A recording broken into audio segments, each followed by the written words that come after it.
Vida al Día con Hernán Higuera. Las 6 de la mañana, 23 minutos, 6 de la mañana con 23 minutos. Me dice un amable oyente que no deje las denuncias a medias, estas del señor Godoy y los movimientos que está haciendo en el Consejo de la Judicatura, ¿no? Bueno, hay una carta pública firmada por la señora Cintia, déjenme ver, aquí la tengo.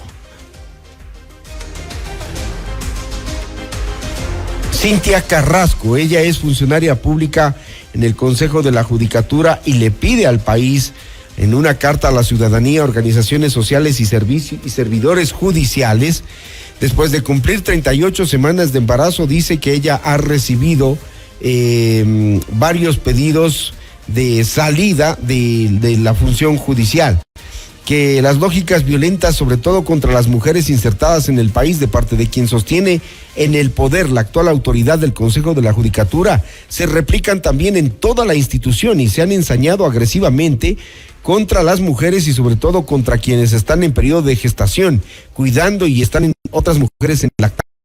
Los casos abundan lamentablemente sin margen de acción para precautelar los derechos. El servicio público en el país y más en las instituciones de la justicia no deberían perseguir a quienes tienen como carta de presentación el servicio, el trabajo técnico, principios éticos sobre todo, y no prestarnos a intereses de los de turno, dicen los funcionarios judiciales. Ciudadanos y ciudadanos, usuarias y usuarios, organizaciones sociales, hemos logrado instrumentos y políticas públicas sólidas para el acceso a la justicia que permitan combatir aquellas barreras más complejas que la gente enfrenta, entre ellas la justicia para la niñez. Esta funcionaria, Cintia Carrasco, dice que hay que estar pendientes de todo lo que se está haciendo en la justicia por parte de las autoridades del Consejo de la Judicatura. Deberían darle explicaciones al país. 6:25 minutos, ya estamos con Luis Verdesoto. Nuestro primer entrevistado. Este domingo los ecuatorianos elegiremos el próximo presidente de la República en una decisión que se debate entre el continuismo de Daniel Noboa o el regreso del correísmo. Esa decisión es la que tomamos el próximo domingo todos los ciudadanos. El regreso del correísmo y el continuismo de Daniel Noboa. Según los últimos sondeos, existiría un empate técnico entre los dos candidatos. Es lo que nos dicen las noticias. Luis Verdesoto, exconsejero del CNE, le doy la bienvenida. Buenos días, Luis. Buenos días, un gusto estar contigo. Bueno, Ecuador de cara al balotaje. ¿Estamos preparados para esta situación histórica sin precedentes donde dos candidatos se disputan un margen mínimo de diferencia? ¿Qué puede pasar? Le preguntamos al doctor Luis Verdesoto. Buenos días. Buenos días. Sí, yo creo que lo menos adecuado en este momento es hacer expectativas o generar alguna idea exacta de qué puede ocurrir, hacer una perspectiva sobre eso no cabría sentido. Lo que tiene sentido este rato es de que los ecuatorianos nos aprestemos a afrontar el día domingo la participación en la elección de modo sereno, de modo tranquilo, estar dispuesto fundamentalmente a respetar las condiciones que pone el Estado de Derecho, que es el que en la segunda vuelta se define quién debe ser aritméticamente manifestado el presidente de la República y el vicepresidente de la República, que debemos lograr que esto se haga de un contexto de pacífico, sin violencia, de que el respeto de los resultados permitirá una gobernanza y de que este resultado es un resultado que ya tiene un antecedente, que es un parlamento que puede bloquearse si es que no existe una disposición general de las autoridades electas en el parlamento para dar fuentes de gobernabilidad al siguiente presidente. El sistema de balotaje que tenemos en el país, me refiero al sistema impuesto por el Consejo Nacional Electoral, ¿qué tan seguro es frente a estas posibilidades de empate técnico que estamos mencionando ahora mismo? ¿Cómo van a dilucidar en caso si eso se diera?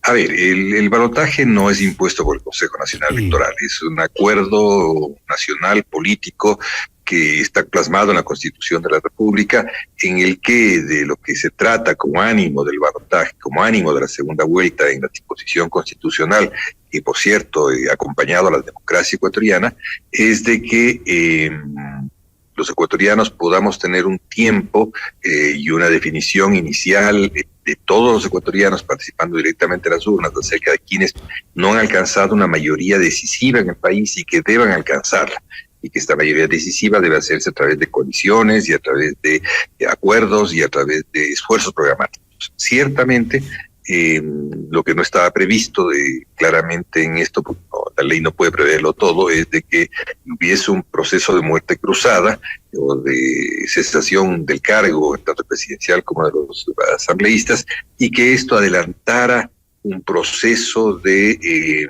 decisión de los electores. Consiguientemente hemos llegado a este momento, luego que ha terminado el periodo en el cual fue inicialmente electo Guillermo Lasso, a que deba acudir los ciudadanos, volvamos a acudir a las urnas, y allí y hay una predefinición, que fue la elección del año pasado, y esto ha llevado a que tengamos una segunda vuelta en la que se han ido prematuramente polarizada, una segunda vuelta en la que los participantes de la primera vuelta tuvieron porcentajes muy pequeños y la mayor parte ya se aglomeró en torno a uno de los dos finalistas. ¿Qué es lo que debe ocurrir frente a esto, frente a una elección polarizada? Primero, serenidad.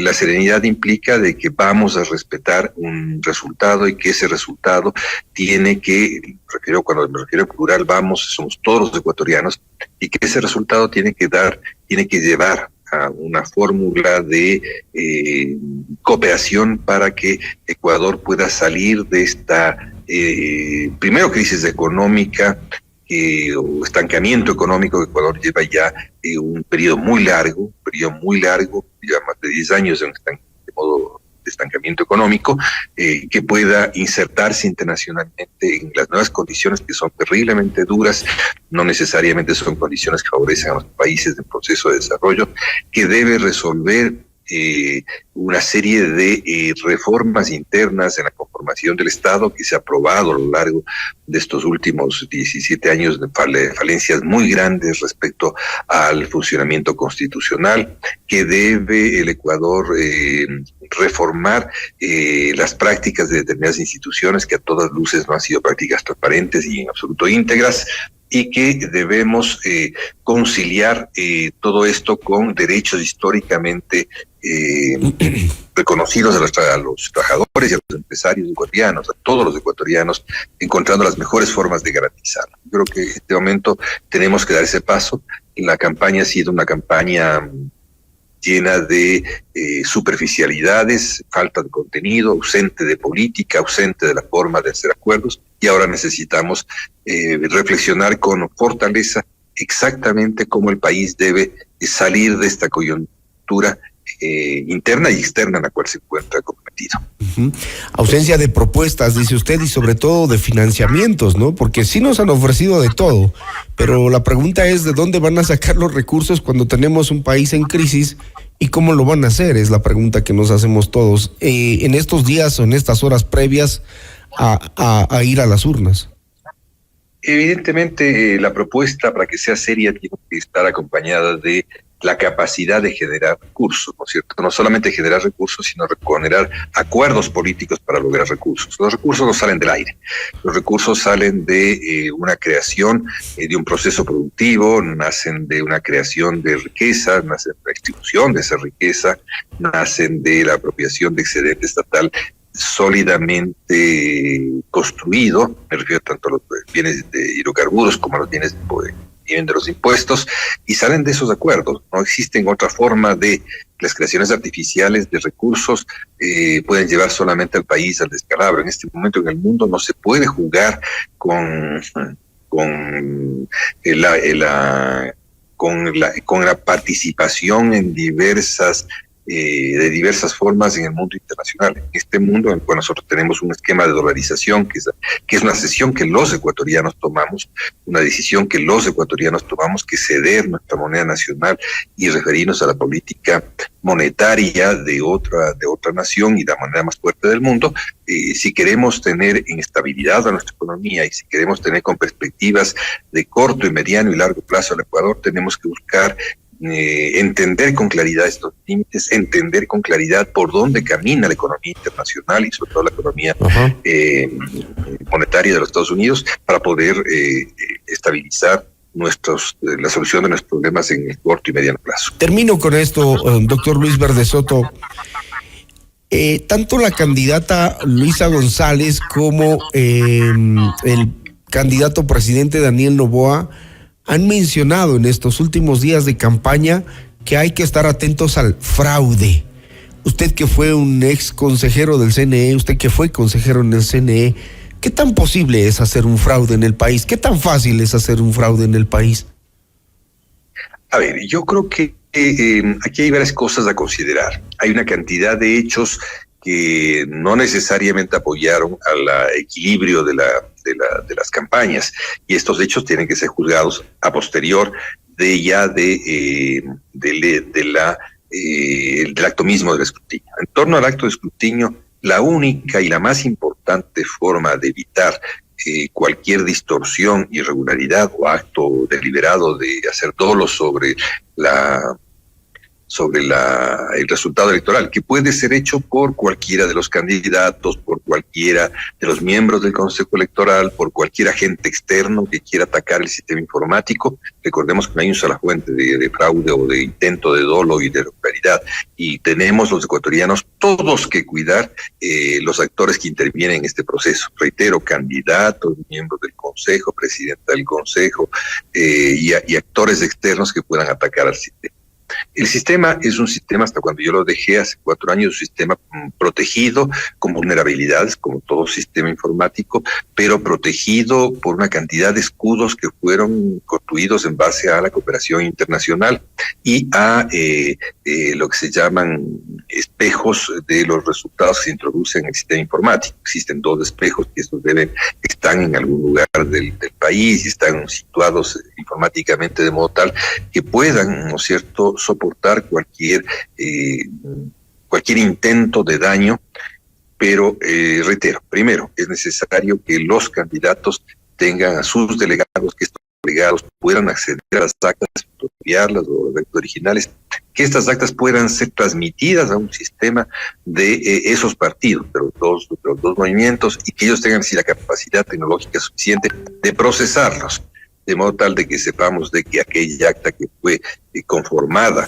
y que fue legitimada y que fue observada por los delegados de los 2 candidatos, y que se observe de que esa acta no tiene razones de ser suspendida y que está bien conformada, entra el escaneo, y el escaneo tiene que inmediatamente enviarle esos resultados al centro del CNE, a los centros, otros espejos donde se guarda esa información, estos reservorios de información, y tiene que estar dentro de los reservorios de información de los candidatos. Ellos tienen que comprobar que esa acta efectivamente sea contabilizada en el cómputo final y que sea la misma acta, si en caso es una acta suspensa, que pueda entrar a una revisión y a un eventual reconteo. Esta es la garantía fundamental. Ha ocurrido aquí como en Venezuela. En Venezuela se logró, los actores democráticos lograron evitar el fraude electoral a partir de la observación electoral severa. Existe otro elemento que se debe guardar, que es el conteo rápido. Esta vez el Consejo Nacional Electoral, para mi modo de ver, de modo absolutamente inexplicable, no quiso hacer el conteo rápido. Conteo rápido no significa salir a decir a los periodistas antes cuál es el resultado. Conteo rápido significa tener un estándar, una definición interna, un instrumento de trabajo interno, oficial, si lo hubiera hecho el Consejo Nacional Electoral, para establecer si hay eventuales distorsiones o fraudes. Esto no lo hizo el Consejo Electoral y me parece un error extraordinario. Sin embargo, existe un conteo rápido que lo va a hacer y lo hará, eso lo ha hecho siempre la Organización de Estados Americanos, y yo tengo entendido que también la Unión Europea lo hará. ¿Esto para qué implica? Que para el instrumento de ellos, y que puede estar al servicio del país también, de saber si eventualmente se producen distorsiones de normas sobre estándar, que hablan de un eventual, que puede hablarnos de una eventual manipulación de datos. Esto no hay certeza, puede haber una eventual manipulación de datos. Y luego el escrutinio tiene que tener otras bases básicas. La primera y más importante es evitar, a como dé lugar, cualquier tipo de atropello sobre los recintos donde se guardan los votos. Esto no puede haber ni intentos de quemas de votos, ni intentos de evitar que los votos lleguen a los consejos, manos de los a partidos, las juntas claro, provinciales, y en esto las Fuerzas Armadas tienen que estar absolutamente sólidas custodiando esos votos, que son finalmente una referencia para eventuales reconteos y otros tipos de procedimientos. Asimismo, es muy importante que la autoridad electoral ejerza la autoridad electoral. Es inadmisible, a mi criterio, que se amenace a los miembros de las juntas electorales ahora por parte de ninguna candidatura. Y la autoridad electoral tiene que ejercer la autoridad electoral, tiene que tener los pantalones para ejercer y llamar la atención de que esto es inadmisible, cualquier tipo de presión, cualquier tipo de amenaza sobre o chantajes sobre los miembros de las juntas electorales. Allí existen alrededor de 120,000 ecuatorianos jóvenes que tienen que controlarse a sí mismos, unos a otros, para que el proceso sea absolutamente transparente y las actas salgan de la mejor modo posible, sujetos a la ley y sujetos a la capacitación que han recibido. Y con las cifras exactas, ya en 23 provincias del país se cuenta con el material electoral y, como bien dice el doctor Verdesoto, estamos en manos de estos muchachos que conforman las juntas receptoras del voto, de hacerse respetar, de hacer respetar la decisión del país, la decisión que vaya a tomar el país y hacer las cosas bien. Estamos en manos de la mayoría jóvenes, ¿no? Para que se evite sobre todo contratiempos después de cerrado el proceso electoral. Doctor Verdesoto, le agradezco por su análisis, por sus comentarios y por la información que nos sirve a nosotros como sufragantes para el próximo día domingo. Muy gentil, doctor. Ustedes, gracias. Que tenga un buen día. 6:40 a.m, Luis Verdesoto, ex consejero del CNE, aquí en Notimundo al